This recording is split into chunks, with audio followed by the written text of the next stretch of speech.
Hi കൂട്ടുകാരെ, ഇന്ന് നമ്മൾ പറയുന്നത് 3ാം ക്ലാസ്സിലെ ഇംഗ്ലീഷ് ദി മാജിക് റിംഗ് എന്ന് പറയുന്ന 4ാമത്തെ ചാപ്റ്ററിലെ പ്രവർത്തനങ്ങളാണ്. ഇന്നത്തെ ഓൺലൈൻ ക്ലാസ്സിൽ ഈ പാഠത്തിന്റെ കഴിഞ്ഞ പ്രാവശ്യം എടുത്ത ബാക്കി ഭാഗങ്ങളാണ് ഈ പ്രാവശ്യം നമ്മോട് പറഞ്ഞത്.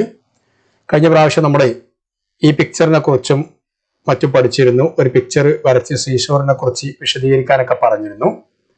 ഇത് നമ്മൾ അതിനുശേഷമുള്ള ഭാഗമാണ് എടുക്കുന്നത്. അറ്റ് ദി സീഷോർ എന്ന് പറയുന്ന ഈ ഭാഗമാണ് ഇന്നത്തെ ഓൺലൈൻ ക്ലാസ്സിൽ നമ്മൾ ടീച്ചർ പറഞ്ഞു തന്നത്.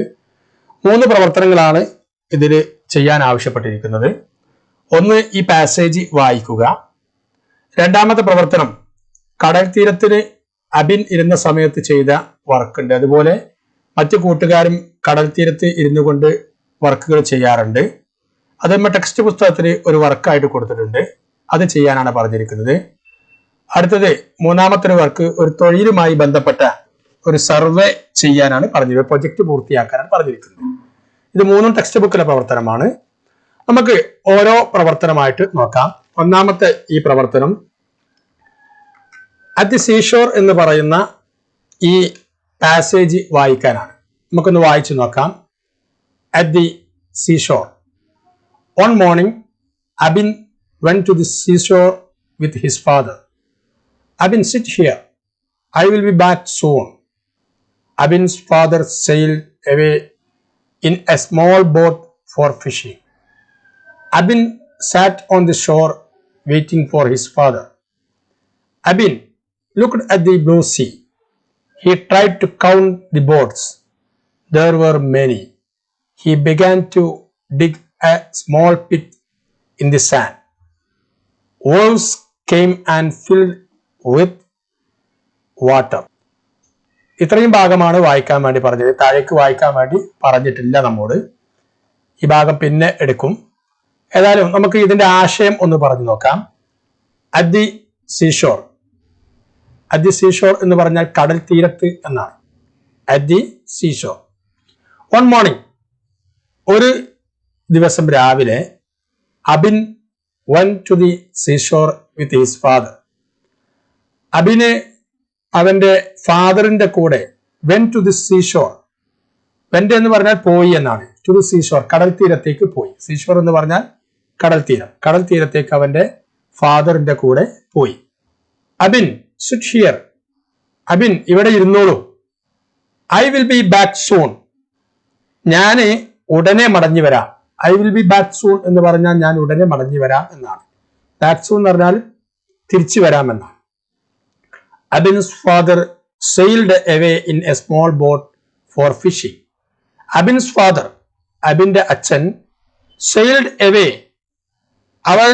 അച്ഛൻ മീൻ പിടിക്കാൻ വേണ്ടി എന്ത് ചെയ്തു? സെയിൽഡ് അവേ, മീൻ പിടിക്കാൻ വേണ്ടി പോയി. In a small boat for fishing. For fishing മീൻ പിടിക്കാൻ വേണ്ടി ഒരു ചെറിയ ബോട്ടിൽ സെയിൽഡ് അവേ യാത്രയായി. മീൻ പിടിക്കാൻ വേണ്ടി കടലിലേക്ക് യാത്രയായി. Abin sat on the shore waiting for his father. അച്ഛൻ മടങ്ങി വരുന്നതും കാത്ത് Abin sat, sit sat, Abin ഇരുന്നു. സാറ്റ് പറഞ്ഞാൽ ഇരുന്നു. On the shore, on the sea shore, കടൽ തീരത്ത് ഇരുന്നു. വെയിറ്റിംഗ് ഫോർ ഹിസ് ഫാദർ, അവന്റെ അച്ഛനെ കാത്തുകൊണ്ട്, മടങ്ങി വരുന്നതും കാത്ത് അബിൻ സീഷോറിൽ അങ്ങനെ ഇരുന്നു. ആ സമയത്ത് Abin looked at the blue sea. അവൻ അബിനെ ലുക്ക്ഡ് നോക്കി. അറ്റ് ദി ബ്ലൂ സീ, നീലക്കടലിലേക്ക്, പരന്നു കിടക്കുന്ന നീലക്കടലിലേക്ക് അവൻ നോക്കി. He tried to count the boats. അവൻ ശ്രമിച്ചു. ടു കൗണ്ട് എന്ന് പറഞ്ഞാൽ എണ്ണുക, എണ്ണാൻ വേണ്ടി ശ്രമിച്ചു. എന്തെണ്ണാൻ വേണ്ടി ശ്രമിച്ചു? ദി ബോട്ട്സ്, ആ കടലിലുള്ള ബോട്ടുകൾ എണ്ണാൻ വേണ്ടി ശ്രമിച്ചു. There were many. അവ ധാരാളം ഉണ്ടായിരുന്നു. അവ എണ്ണത്തിൽ കൂടുതൽ ഉണ്ടായിരുന്നു. അപ്പൊ അവന് എണ്ണാൻ കഴിഞ്ഞില്ല. He began to dig. പിന്നെന്ത് ചെയ്തു? He began എന്ന് പറഞ്ഞാൽ അവൻ തുടങ്ങി. To dig, അവൻ കുഴിക്കാൻ തുടങ്ങി. A small pit, ഒരു ചെറിയ കുഴി. In the sand, അവനിരിക്കുന്ന മണലില്, അതായത് ആ കടൽ തീരത്തുള്ള മണലിൽ ഇരുന്നു കൊണ്ട് എബിൻ ഒരു ചെറിയ പിറ്റ്, ഒരു ചെറിയ കുഴി കുഴിക്കാൻ തുടങ്ങി. Waves came and filled it with water.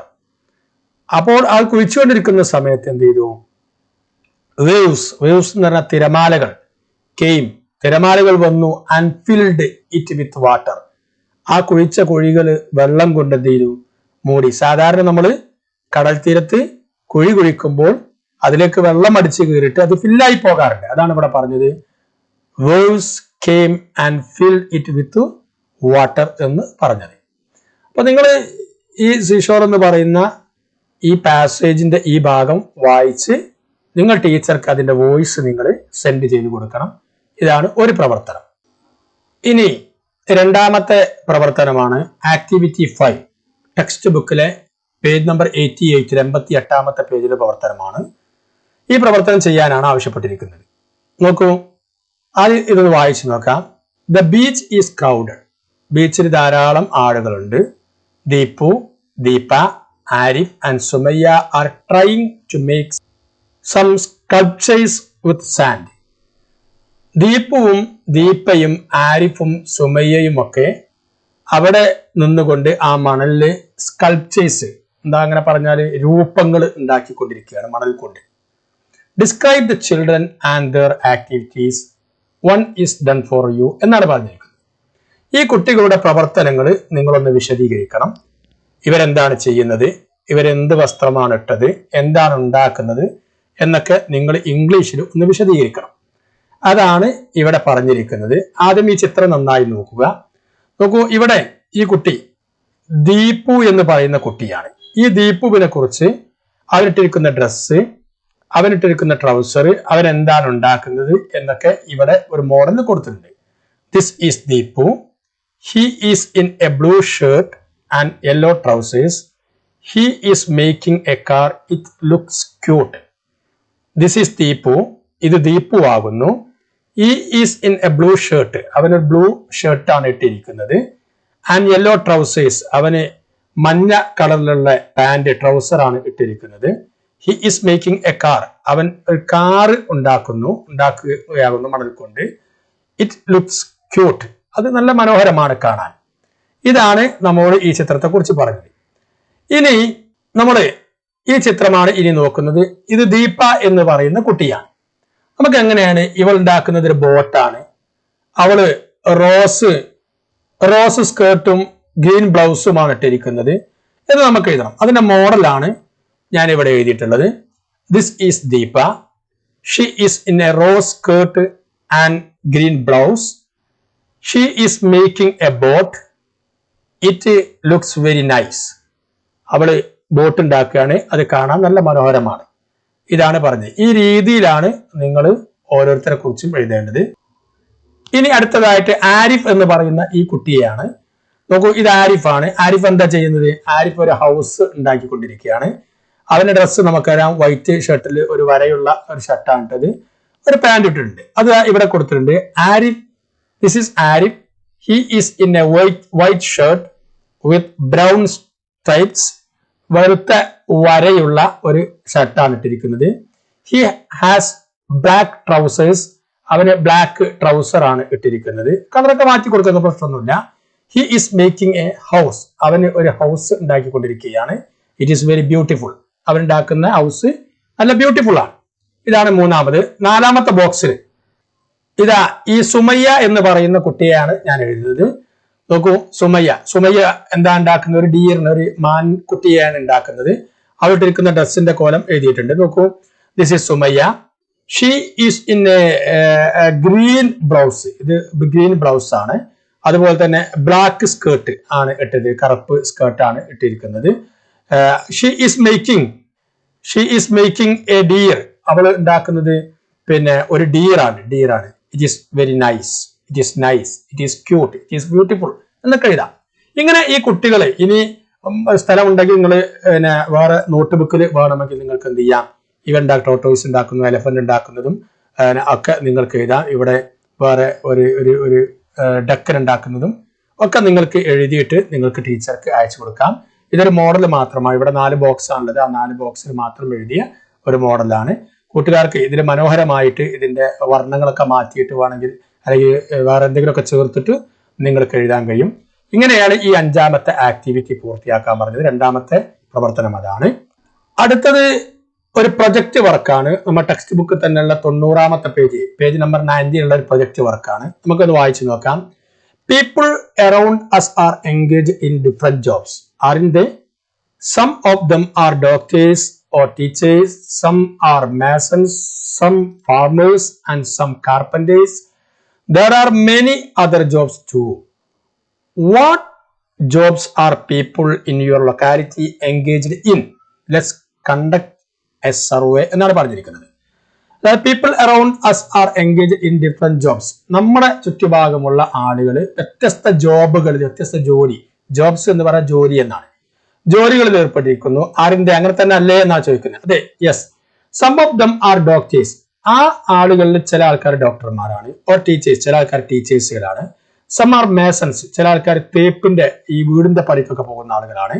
Some farmers, കുറച്ച് ആൾക്കാർ ഫാർമേഴ്സ്, കൃഷിക്കാരുണ്ട്. ആൻഡ് സം കാർപ്പന്റേഴ്സ്, കുറച്ച് ആൾക്കാർ ആശാരി പണിക്കാരുണ്ട്. There are many other jobs too. അത് മാത്രമല്ല വേറെയും നമ്മൾ ഇതിലൊന്നും പറയാത്ത കുറെ ജോബുകളുണ്ട്. What jobs are people in your locality engaged in? നിങ്ങളുടെ വീടിന്റെ ചുറ്റുഭാഗമുള്ള ആളുകൾ എന്തൊക്കെ ജോലികളിലാണ് ഏർപ്പെട്ടിരിക്കുന്നത്? Let's conduct a survey. നമുക്കൊരു സർവേ നടത്തിയാലോ എന്നാണ് ചോദിക്കുന്നത്. ഇതേമാതിരിയുള്ള ഒരു വർക്ക് നമുക്ക് EVS സയൻസിൽ പരിസര പഠനത്തിൽ നമുക്ക് തന്നിരുന്നു. നമ്മുടെ പരിസരത്തുള്ള ജോലി കണ്ടെത്തി എഴുതുന്നതിന് വേണ്ടി അതേമാതിരി വർക്കാണ്. അത് നമ്മൾ എഴുതേണ്ടത് ഹൂ ആർ യുവർ നൈബേഴ്സ്. ആരാണ് നിങ്ങളുടെ നൈബർ? അവരെ പേര്. Where do they work? അവരെവിടെയാണ് വർക്ക് ചെയ്യുന്നത്? What do they do? അവരെന്താണ് ചെയ്യുന്നത്? എന്ത് ജോലിയാണ് ചെയ്യുന്നത്? Collect details and complete the following table. അങ്ങനെ അത് കളക്ട് ചെയ്തിട്ട് ഈ ടേബിൾ പൂർത്തിയാക്കാൻ പറഞ്ഞിരിക്കുന്നത്. ഞാനിവിടെ ഒരു മോഡൽ എഴുതിയിട്ടുണ്ട്. എന്റെ പരിസരത്തുള്ള ആളുകളെ കുറിച്ചും അവരെ ഏജും, അവരെ ഫീമെയിൽ ആണോ മെയിൽ ആണോ ആണാണോ പെണ്ണാണോ എന്നതിനെ കുറിച്ചും അവരെ ജോബുമാണ് ഞാൻ എഴുതിയിരിക്കുന്നത്. കൂട്ടുകാരെ എഴുതേണ്ട കൂട്ടുകാരെ വീട്ടുകളുടെ പരിസരത്തുള്ള ആളുകളുടെ പേരും ഏജും, അവര് മെയിലാണോ ഫീമെയിൽ ആണോ ജോബും ഒക്കെയാണ് എഴുതേണ്ടത്. നിങ്ങൾ പുറത്തിറങ്ങേണ്ടതില്ല എന്ന് ടീച്ചർ പ്രത്യേകം പറഞ്ഞിട്ടുണ്ട്. നിങ്ങളെ വീട്ടുകാരോട് ചോദിച്ചാൽ നിങ്ങളെ അയൽപ്പക്കത്തുള്ള നൈബർ എന്ന് പറഞ്ഞാൽ അയൽപ്പക്കം, അവരെ പേര് അവർ പറഞ്ഞു തരും. ഞാനിവിടെ നോക്കൂ. 1 ഹേമലത, 42 ഏജ് ആണ്, 42, ഫീമെയിൽ ആണ്, പെണ്ണാണ്, ജോബ് ടീച്ചറാണ്. 2 കബീർ ആണ്, 33 ഏജ് ആണ്, മെയിലാണ്, മെയിലത ആണാണ്, ഡ്രൈവറാണ് ജോലി. 3 മുഹമ്മദ് ആണ്, 40 ഇയേഴ്സ് ആണ്, 40 ഇയേഴ്സ് ഓൾഡ് ആണ്, മെയിലാണ്, ഫാർമറാണ്, കൃഷിക്കാരനാണ്. 4th ബിജു ആണ്, 29 ആണ് ഏജ്, മെയിൽ ആൺകുട്ടിയാണ്, ആണാണ്, ഡ്രൈവറാണ്. 5th നളിനി എന്ന പെണ്ണാണ്, 38 ഏജ് ആണ്, ഫീമെയിൽ ആണ്, പെണ്ണാണ്, ടീച്ചറാണ് ജോലി. 6th ഹാരിസ് എന്ന ആളാണ്, 49 ആണ് ഏജ്, മെയിലാണ്, ആണാണ്, ടൈലറിംഗ് ജോലിയാണ്. ഇനി prepare a brief description on any one of your neighbours. നിങ്ങളെ ഏതെങ്കിലും ഒരു നൈബറിനെ കുറിച്ച്, നമ്മൾ ഈ എഴുതിയ നിങ്ങളെ തൊട്ട അയൽപ്പക്കത്തുള്ള ഏതെങ്കിലും ഒരു നൈബറിനെ കുറിച്ച് ഒരു ബ്രീഫ് ഒരു ഡിസ്ക്രിപ്ഷൻ കൊടുക്കണം, ചുരുങ്ങിയ വിവരണം കൊടുക്കണം. The following questions may help you. ആ വിവരണം കൊടുക്കുമ്പോൾ താഴെയുള്ള ചോദ്യങ്ങൾ വിവരണം തരാൻ നിങ്ങളെ സഹായിക്കും. Who is your neighbour? ആരാണ് നിങ്ങളുടെ neighbour? How old is he അല്ലെങ്കിൽ ഷീ? അദ്ദേഹത്തിന് എത്ര വയസ്സായിട്ടുണ്ട്? What is she? അവൾ എന്താണ് ജോലി, അല്ലെങ്കിൽ അവൻ എന്താണ് ജോലി ചെയ്യുന്നത്? Where does she work? അവൻ എവിടെയാണ് ജോലി ചെയ്യുന്നത്, അല്ലെങ്കിൽ അവൾ എവിടെയാണ് ജോലി ചെയ്യുന്നത്? ഈ കാര്യങ്ങൾക്ക് ഉത്തരം വരുന്ന രീതിയിൽ ഒരു ബ്രീഫ് ഡിസ്ക്രിപ്ഷൻ കൊടുക്കാനാണ് പറഞ്ഞിരിക്കുന്നത്. എന്റെ ഏറ്റവും അടുത്ത ക്ലോസ് നൈബർ ആയിട്ട് വരുന്ന ആൾ ഹാരിസ് ആണ്. ഹാരിസ് 49 ഓൾഡ് ആണ്, അദ്ദേഹം മെയിലാണ്, അദ്ദേഹം ടൈലറാണ് ജോലി. ഞാനിത് ഇവിടെ എഴുതിയിട്ടുണ്ട്. Haris is my close neighbour. He is 49 years old. He is a Taylor.